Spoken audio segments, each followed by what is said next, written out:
Bonjour à toutes et à tous, j'espère que vous êtes tous très très bien. La vidéo du jour, c'est une réponse à un commentaire qu'on m'a laissé sur une vidéo YouTube. La vidéo YouTube, le sujet, c'était le mandat de recherche. Je sais que ça va être intéressant ce sujet aujourd'hui pour ceux qui sont dans l'immobilier et qui s'intéressent justement aux différentes façons de travailler dans l'immobilier. Donc, encore une fois, il y a plein de réponses à toutes ces questions sur ma chaîne. Aujourd'hui, on va poser la question sur le mandat de recherche, justement, par rapport à cette vidéo que je vous affiche quelque part en haut sur l'écran, normalement à droite de la vidéo. Vous allez pouvoir cliquer et revoir cette vidéo sur le mandat de recherche. Et voilà, le commentaire qu'on m'a donné, je vais vous le lire tout de suite. C'est un commentaire très simple et très sympa d'un gars que je vais vous présenter dans quelques secondes, parce qu'il a une chaîne YouTube très intéressante. Ça, je vous le présente dans quelques secondes. Maintenant, il me dit comme ça: bonjour Daniel, merci pour cette vidéo. Je suis chasseur immobilier indépendant avec la carte T depuis 2015. Je ne fonctionne qu'en mandat de recherche. Je suis spécialisé dans l'investissement locatif. Qu'est-ce qu'il me dit d'autre? Ma principale difficulté aujourd'hui, c'est le décalage d'une partie, le terrain, ce que je déniche, estime être de bonnes affaires, avec une rentabilité supérieure à la moyenne, et surtout un potentiel. Et d'autre part, les attentes des investisseurs qui sont hors normes, avec un maximum de cash flow, avec 90% du temps décorrélé de la réalité du marché. Comment faire? Alors ça, c'est une très très bonne question qui concerne quasiment tous les agents immobiliers de France. Et comme je travaille en national avec beaucoup de monde, donc je vais pouvoir te donner une bonne réponse, en tout cas, je le pense. J'espère qu'elle va te satisfaire, mon cher Stéphane. Et on commence tout de suite. Alors, bonjour à toutes et à tous. J'espère que vous êtes tous très très bien. Bonjour à tous ceux qui me suivent sur YouTube et ceux qui me suivent sur les réseaux sociaux et en podcast. Aujourd'hui, on va parler de la suite des événements sur un commentaire d'une vidéo. On va parler du mandat de recherche. Ok. Alors, je vais faire une petite introduction sur le mandat de recherche pour ceux qui ne savent pas. Alors, ceux qui sont dans l'immobilier d'une manière générale, vous savez que quand vous allez chercher un produit, donc un mandat, vous avez plusieurs options entre les mains. Donc, en général, les gens utilisent le mandat de vente, qui n'est pas un mandat de vente, hein, je le rappelle. Un mandat de vente, c'est un mandat de commercialisation. Mais les gens l'appellent mandat de vente. Pourquoi? Je ne sais pas. Parce que ça fait peut-être mieux. Et donc, on utilise en général des mandats de vente. Donc, on va voir les vendeurs, on leur signe un mandat et on va mettre le bien en ligne. On va attendre que le téléphone sonne. Et si le téléphone sonne, on fait une visite. Et si la visite se conclut bien, donc les personnes vont peut-être faire une offre et acheter le bien. Maintenant, quand les vendeurs... Il y a plusieurs manières de travailler si le vendeur, par exemple, ne veut pas signer de mandat. Donc, il y a toujours l'option de travailler avec les mandats de recherche et de dire non, je n'ai pas besoin de mandat, monsieur. J'ai mes clients, ils ont déjà signé un mandat de recherche. Alors, un mandat de recherche, c'est quoi? C'est la possibilité que, au lieu d'aller chercher des vendeurs qui vendent un bien, tout de suite, et après le publier, on va d'abord chercher celui qui recherche, donc l'acheteur. On va lui dire, on va signer un contrat avec lui en lui disant que si je trouve un produit pour vous et que vous l'achetez, ben vous me payez tant et tant d'argent, une commission et un honoraire, exactement comme on aurait pu prendre avec le vendeur en travaillant avec le mandat de vente, commission charge vendeur. Maintenant, il y a des personnes dans l'immobilier qui ont décidé de faire de leur métier pas de la course après les mandats, mais la course après les acheteurs et travailler uniquement avec des mandats de recherche. Et ça, c'est aussi une très bonne idée. On les appelle en général les chasseurs de biens. Donc voilà, ça c'est l'introduction pour ce sujet. Mais les chasseurs de biens, il y a des personnes qui font que chasseurs de biens. De mon point de vue, un agent immobilier est un chasseur de biens. Mais ma difficulté avec les chasseurs de biens, pour ceux qui travaillent, disons, pas assez intelligemment, c'est qu'on prend un client, on va chercher pour lui. Quand on prend un seul client et on va chercher pour lui, on va avoir très souvent des gens qui vont dire non, ce bien-là ne m'intéresse pas.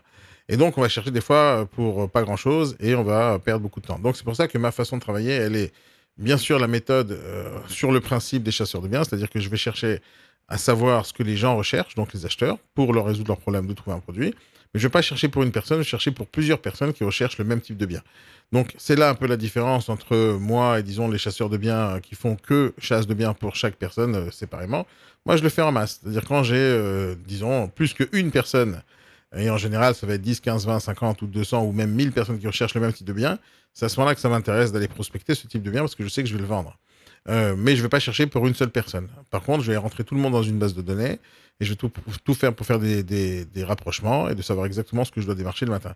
En gros, la meilleure méthode pour moi de travail, c'est au lieu d'aller chercher des produits qui sont à la vente aujourd'hui et qui ne sont pas vendus parce qu'ils sont peut-être pas vendables, c'est de chercher les gens qui recherchent et donc savoir la réponse à la question qui recherche quoi, où et à quel prix. Cette phrase-là, c'est ma méthode de travail. Ma façon de travailler, c'est de réfléchir à cette question, qui recherche quoi, où et à quel prix. Et une fois que je sais ça, qui recherche quoi, ça veut dire qui est le propriétaire, enfin qui est l'acheteur, qui recherche quel type de bien, où, dans quelle localisation, à quel prix, donc à quel budget et bien sûr la surface, mais qui recherche quoi et où à quel prix, me donne la possibilité d'aller être beaucoup plus ciblé dans ma prospection parce que je sais que 200 personnes recherchent un 45 mètres carrés, il n'y a plus qu'à démarcher 45 mètres carrés et de vendre 200 fois. Si j'ai 200 produits comme ça. Mais l'idée, c'est ça, c'est d'aller chercher pas pour une personne, mais pour plusieurs personnes. Comme il y avait une publicité à une époque, Liebig, c'était quand il y en a pour un, il y en a pour deux. Et donc l'idée, c'est ça. Maintenant, la question, elle est de la part d'un jeune homme qui s'appelle, alors jeune homme, je dis jeune homme parce qu'il m'a l'air jeune, hein, qui s'appelle Stéphane Lejeune. Alors, je te connaissais pas, Stéphane Lejeune, je suis tombé sur ta chaîne YouTube et je trouve que ta chaîne YouTube est excellente et tu donnes très bons conseils parce que j'adore quand on me laisse des commentaires, aller vérifier qui est la personne qui me laisse le commentaire. Que ce soit des bonnes critiques, des mauvaises critiques ou des questions. Donc j'aime bien savoir avec qui je parle. Et comme d'habitude, je suis parti voir la chaîne des gens, s'ils ont quelque chose sur le marché, en ligne. Et donc je suis tombé sur ta chaîne. Franchement, elle est géniale. Elle est vraiment géniale. Et je pense qu'on devrait faire des choses ensemble, mon cher ami, parce que tu dis des choses très intéressantes et ta vision est très très bonne. Donc ça, moi je vous conseille à tous ceux qui regardent cette vidéo, allez vous intéresser à sa chaîne, elle est très bonne. Donc, félicitations Stéphane, tu es un des seuls agents immobiliers que je connaisse qui a une chaîne YouTube bien alimentée en contenu et je trouve ça génial. Tu donnes l'exemple, ça c'est top. Ça c'est le premier sujet. Maintenant, on va répondre à ta question. Donc, voilà, on va couper ta question en plusieurs morceaux, d'accord? Donc, tu as agent immobilier, ok. Mais la question principale, c'est le décalage entre, d'une partie, le terrain. Alors, quand tu me dis ça, le terrain, je suppose que tu vends des terrains. Tu vends peut-être des terrains régulièrement et tu cherches à travailler sur des clients qui voudraient construire. Donc, je suppose que c'est ça.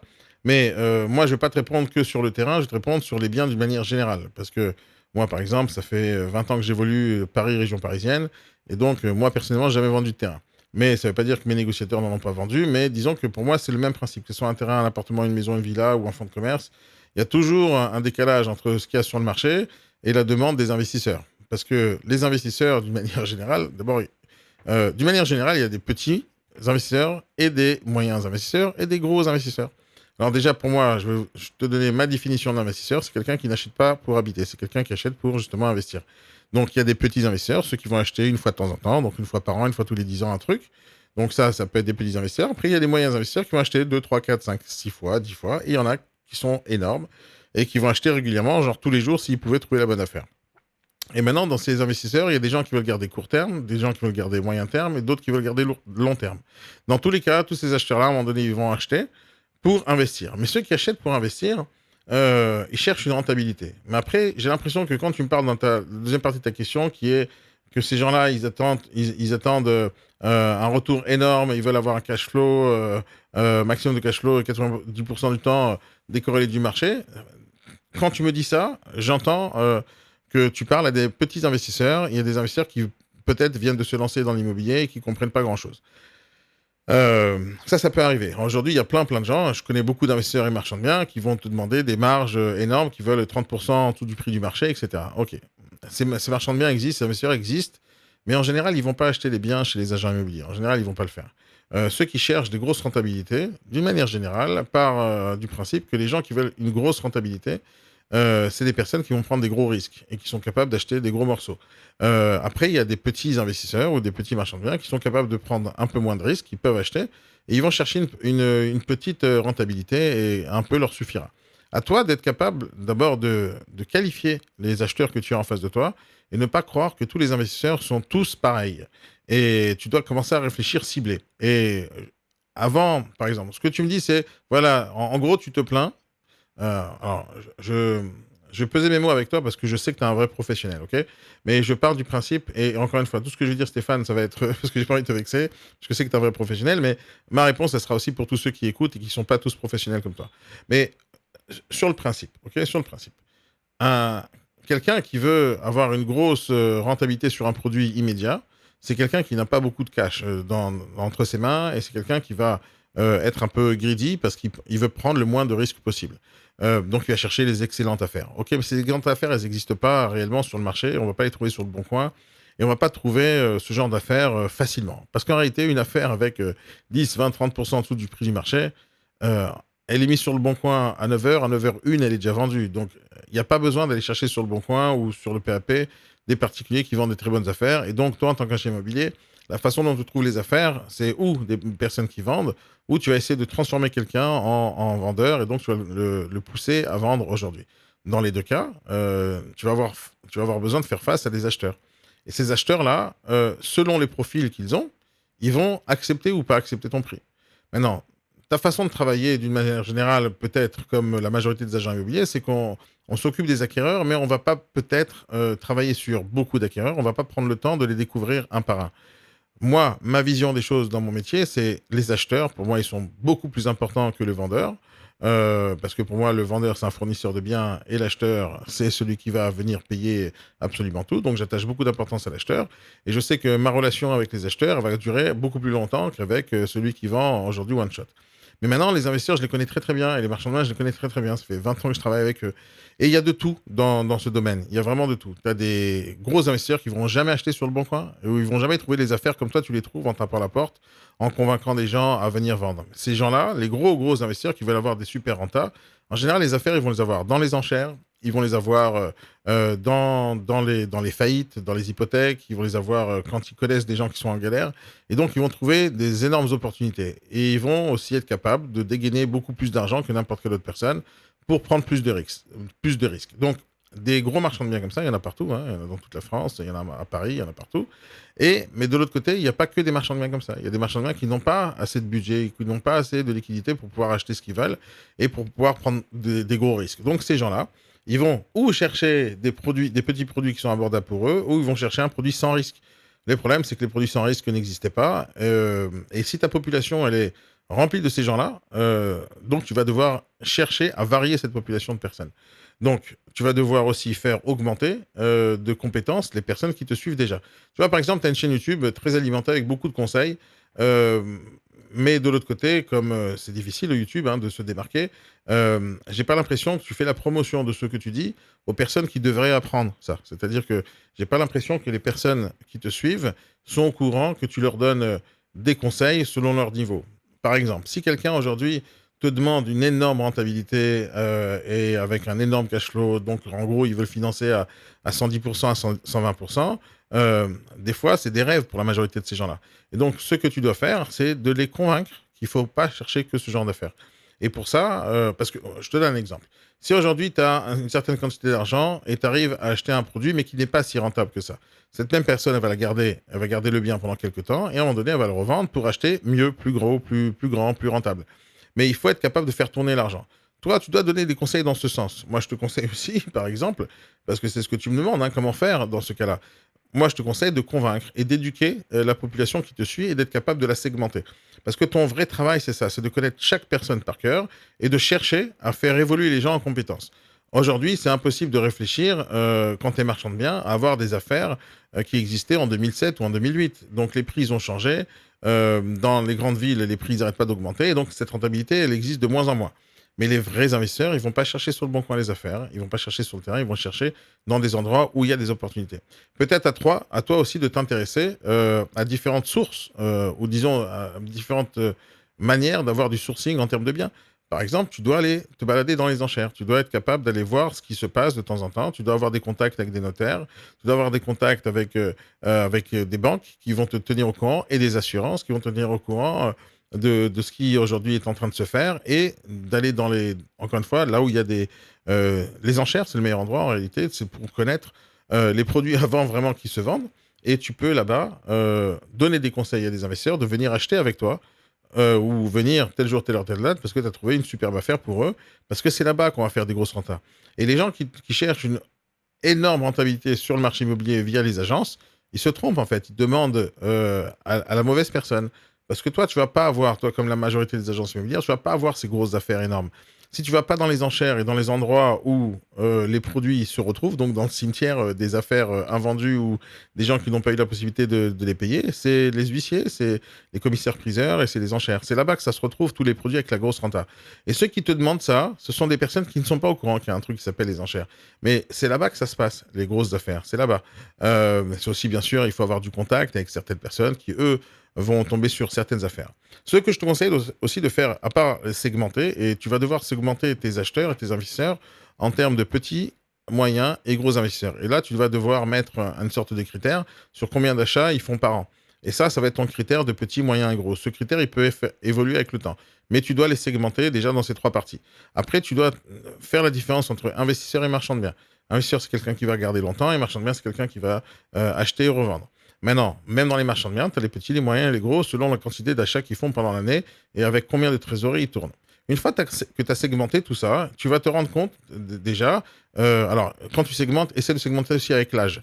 Il y a une vague énormissime aujourd'hui en France et dans le monde de manière générale de jeunes gens, jeunes, hein, quand je dis jeunes, c'est de 15 à 25 ans, qui veulent se lancer dans l'investissement immobilier, devenir rentier, etc.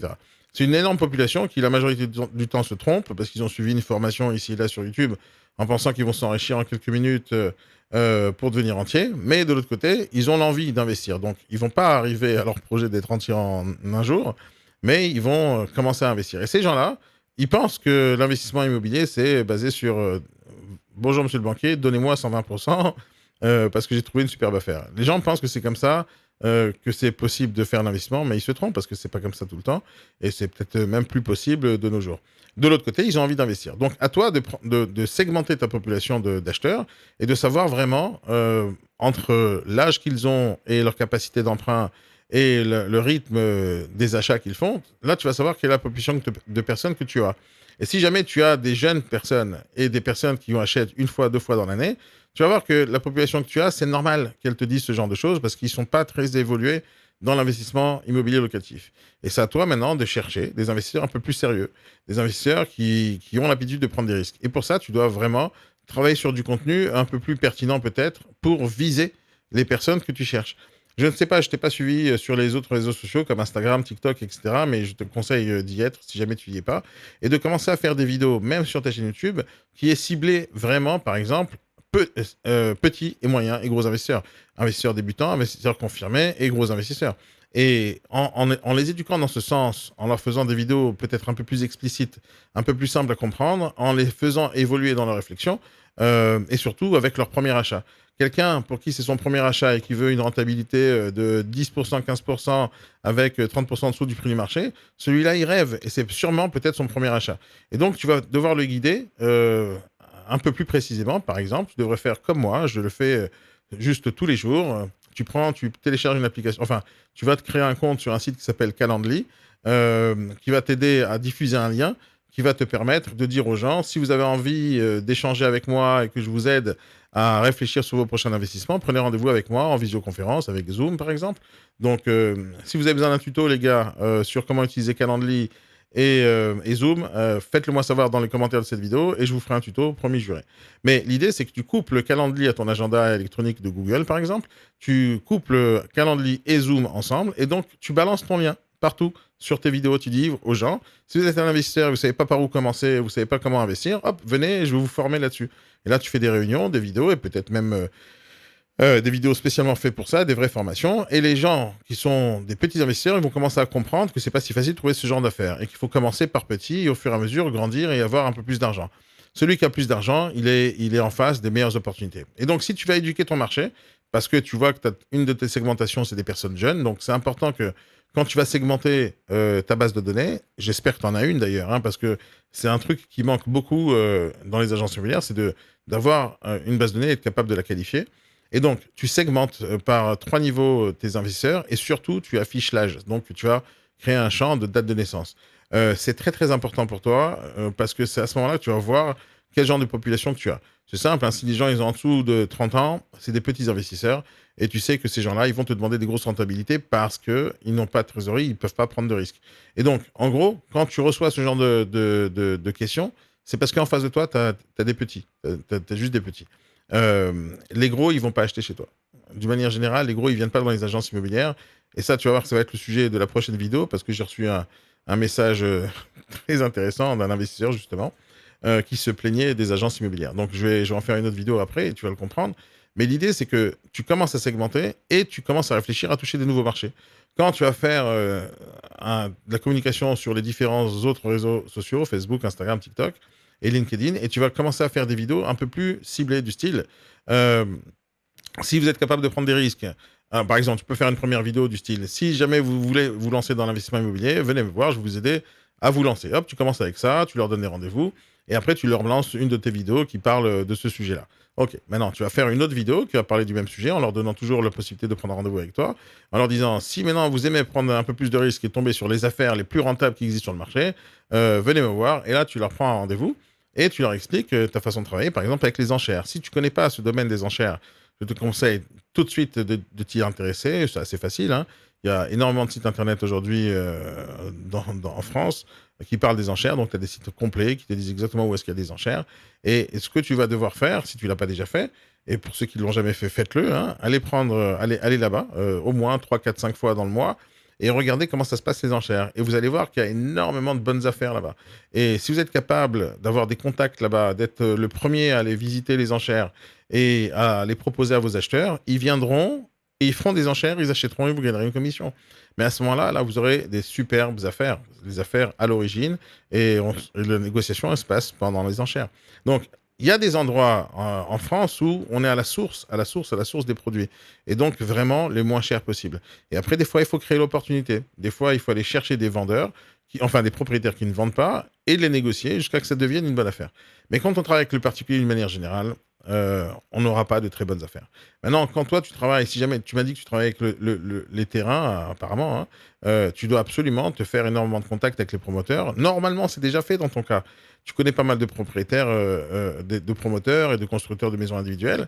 Et ces gens-là aussi sont des hommes d'affaires. Ce sont aussi des gens qui sont en face d'opportunités. Et des fois, tu dois aller chercher à la source réellement ces gens-là pour qu'ils te donnent des affaires à vendre parce que justement, tu as des clients.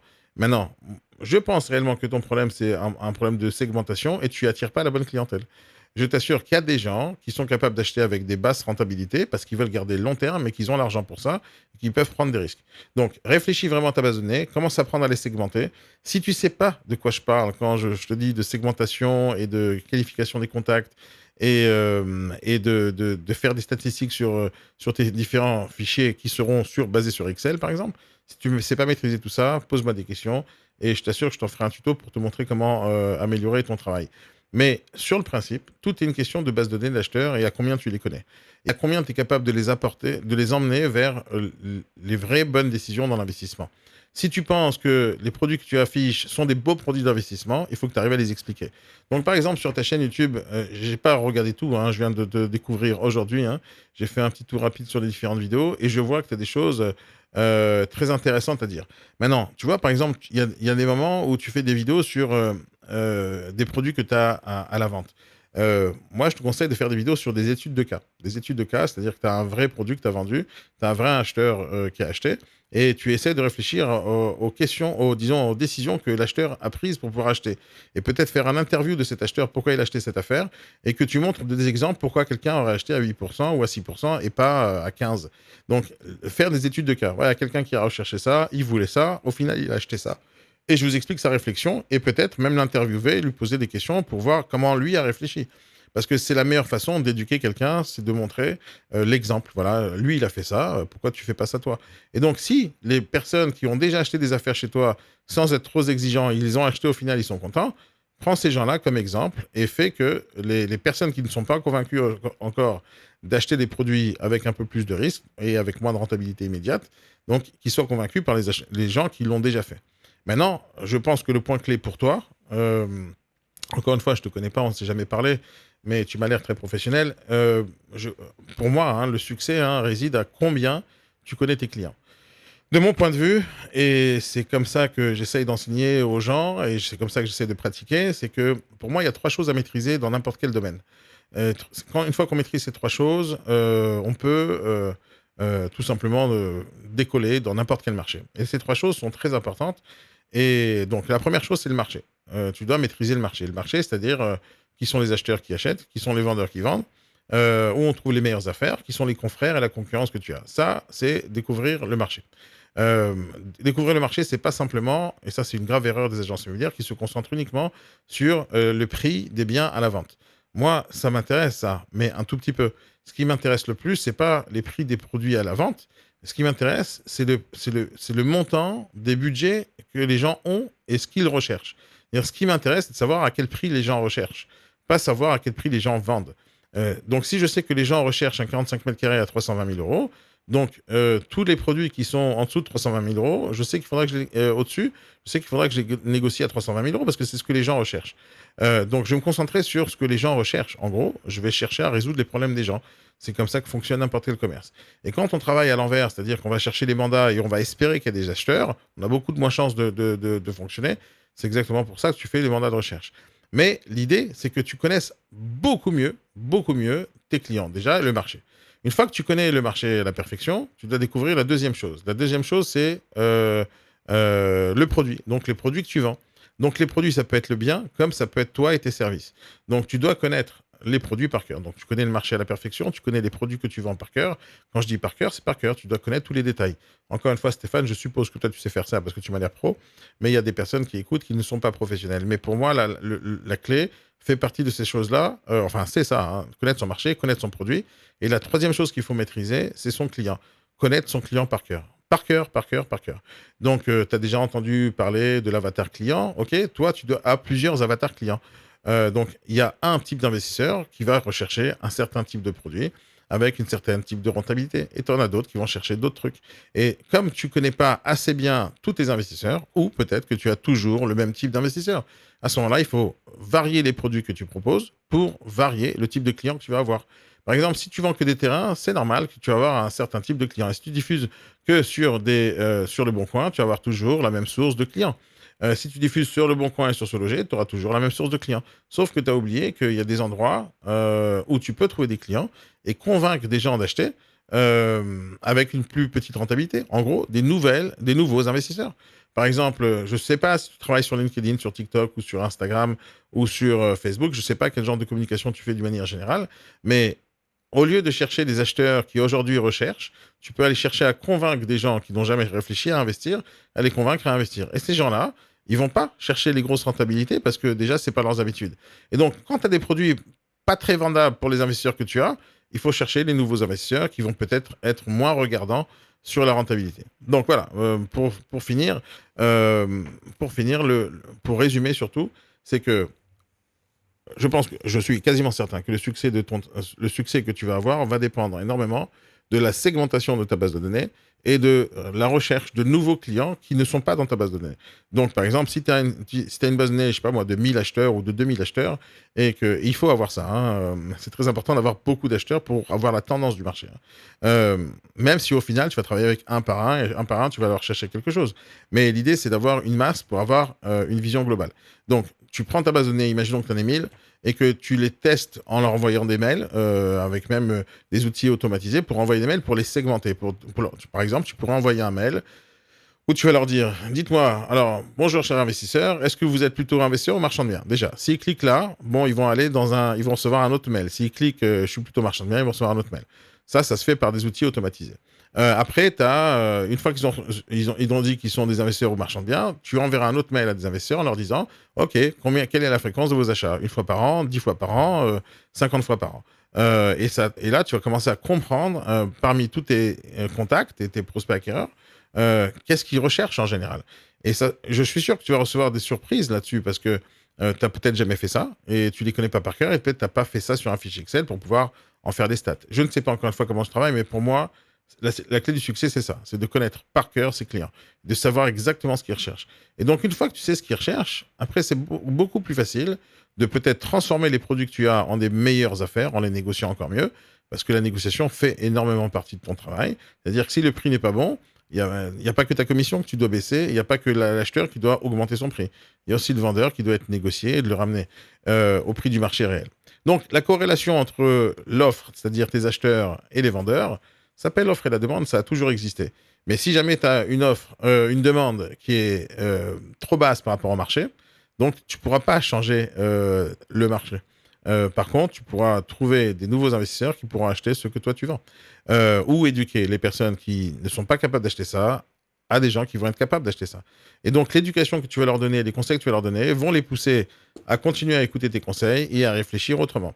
Donc, encore une fois, connais bien ta base de données, reste en contact avec eux, qualifie-les les mieux possible, travaille sur des fichiers Excel, reste en permanence en contact avec eux pour qu'ils t'informent sur leurs changements de réflexion. Un petit investisseur peut devenir un gros investisseur après 3-4 ans. Et après, tu passes par l'éducation du marché. Voilà, j'espère que j'ai répondu à ta question. J'espère que je t'éclaircis des choses. Je sais pas. En tout cas, c'est comme ça que moi, je travaille. Et cette question-là, tu vois, par exemple, je l'ai pas. Moi, j'ai pas ce genre de problème. Je l'ai plus en fait, hein, parce que j'avais ce genre de problème il y a très longtemps quand j'ai commencé. Mais dès que j'ai commencé à utiliser des outils et à travailler avec de la masse de gens, par exemple, j'ai une base de données, moi, de plus de 40 000 investisseurs. Et je les connais pas tous par cœur, c'est parce que c'est beaucoup de monde, mais dans mes fichiers, ils ont été qualifiés plusieurs fois et je sais grosso modo ce que les gens recherchent chez moi. Je sais exactement qui est la personne qui recherche un truc à 2 millions, 15 millions et 20 millions. Je sais exactement qui sont les personnes qui recherchent à 300 000 euros et à 400 000. Et donc, en faisant ça, je vais devoir chercher des produits qui leur correspondent. Maintenant, les produits qui correspondent à des gros marchands de biens seront des produits à risque, donc les enchères. Les produits qui correspondent à des investisseurs sont des produits avec moins de risque, et donc ça va être des produits qui sortent du particulier ou des différentes sources comme les notaires, les contacts, des collaborateurs, des gens qui travaillent en off-market. Et voilà. Et donc, mais le marché, il est fait comme ça. Il y a des gros et des petits. Et donc, les petits vont prendre moins de risques, les gros, ils vont prendre des gros risques. Et les gros, il faudra leur proposer des affaires de gros investisseurs. Donc, des bonnes affaires qui viennent des enchères. Je te conseille énormément d'aller t'intéresser là-bas. Tu vas découvrir un autre niveau dans le monde de l'immobilier, le niveau où il y a du risque, beaucoup de risques. Et pas, je vous garantis, monsieur, je vous promets que tout va bien se passer. Non, justement, c'est le contraire, c'est le risque. Et donc, quand on prend beaucoup de risques, les prix sont moins chers et on a une super rentabilité si tout se passe bien. Après, peut-être, tu devrais réfléchir aussi à pousser tes investisseurs à réfléchir à d'autres types d'investissements.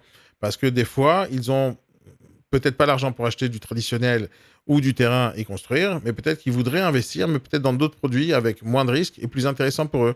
Je te donne un exemple, le viager. Le viager, c'est un truc que beaucoup de personnes oublient quand on parle d'investissement immobilier. Donc, comme ils savent pas faire, donc ils proposent pas. Mais il y a énormément d'investisseurs aujourd'hui en France, et je te parle de milliers de personnes qui cherchent à acheter des viagers, et des fois, s'ils pouvaient en acheter un tous les jours, ils l'achèteraient. Donc, parmi tes profils d'investisseurs, non seulement tu dois savoir le budget qu'ils veulent investir, la fréquence, mais aussi quel type de produit ils veulent acheter.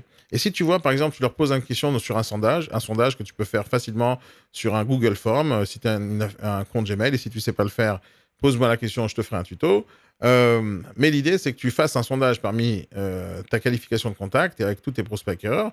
Et tu leur demandes, à part les produits que je vous vends, donc du terrain, parce que je pense que toi, tu vends que du terrain, à part du terrain, qu'est-ce que vous aurez bien voulu acheter? Est-ce que ça vous intéresserait le viager?